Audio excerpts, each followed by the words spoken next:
interviews with Persian people so far. Yeah. 2 before the war and 2 after. And we're just here to capture the side.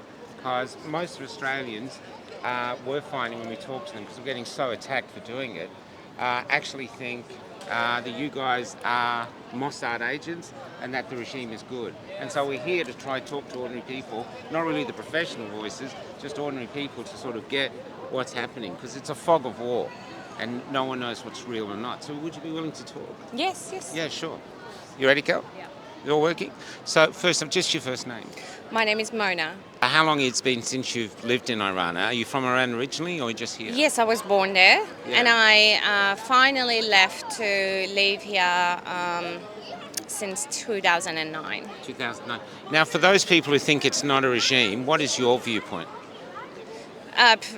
Well, I know that there is a misperception, or there is a lot of misinformation that is circulating online. Yeah. No, we are not the Mossad's agents. We are the victims of Islamic Republic regime, which is a dictatorship regime that been killing, torturing us, oppressing us for 47 years. So nearly 5 decades, Iranians being kept hostage in their own homeland and, being tortured.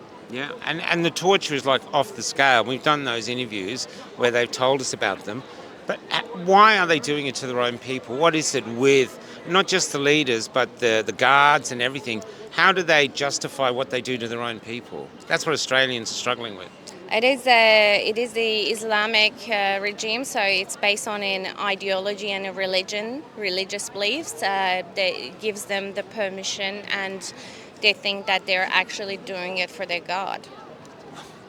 If you could actually get free and the regime was gone, what is your vision for a new Iran? A secular, democratic country that everybody's free and equal, based on law and justice system. And the other thing too that really horrified us is one of the Persian people we talked to said they used to dance. Dancing was a part of your identity, celebrating, but the regime all outlawed dancing. Is this true? Yes, the Islamic dictatorship believes that women cannot sing, women cannot dance. Dancing is forbidden in general as well. Iranians are all about red wine, poetry, dancing. So in Shiraz, for example, which is one of the most famous historic cities that was a capital of a few of our dynasties, it's a city of poetry and wine, and the Shiraz wine name, that's where it's coming from. You cannot change an Iranian. The dancing and the poetry and the wine is in our blood. No matter how much you try to oppress us, you can't change that. I saw that one man was being hanged or was due to be hung, and he said he didn't want people to cry, he wanted people to dance. And we were seeing people, Iranians around the world dancing. How are you handling the grief of a regime that just wants to kill and murder you? How are you handling it emotionally to keep your spirits up? It is very difficult, yes, but Iranians have finally come into realization that in order for us to get free, we need to fight, and that would also mean that we may lose our lives, and we're not afraid of that. We are no longer afraid of their threats, which is keep on coming, and so that is how we are handling it, by keeping our spirits up, talking to each other. Like personally, I have my group of friends, the network, whether it's Persian Iranians or my Aussie friends who are supporting us to keep the spirit up.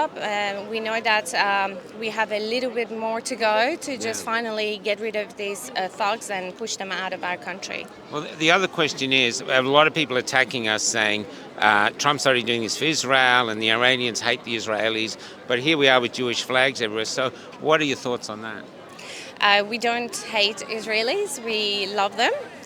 Personally, I grew up with some Jewish friends, and some of them were the toppest doctors in the country. One of them saved my sister and my brother, and we have a bond that is a historic bond, goes back to millennia with the Cyrus the Great freeing the Jews and helping them to rebuild their temple. So there is always this common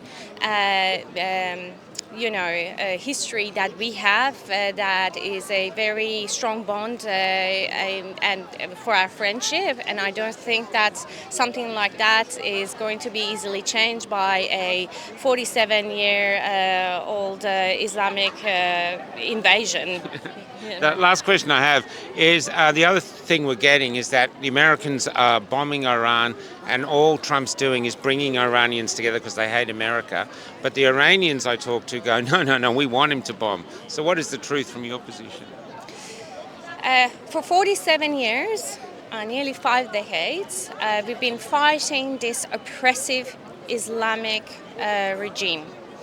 And we were fighting this regime with only our voices and bare hands. And when a brutal, bloodthirsty regime is armed with weapons and doesn't care about human life, and it kills easily, tortures easily, it's really difficult to get rid of them, obviously. So we really need the world's assistance and help in helping us to get rid of these, Islamic thugs.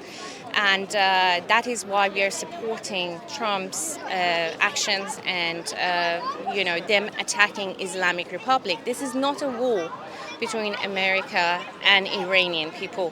This is not a war between Israel and Iranian people. This is a war between Israel, America, and the Islamic Republic.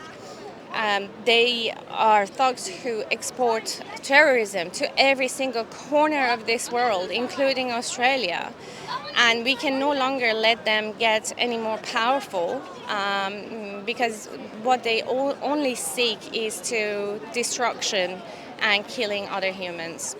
Thank you very much. That was a beautiful interview. Thank you very much. Harassment of human rights in Iran and across the region. The Iranian people deserve the right to define their own future, freely, peacefully, and democratically.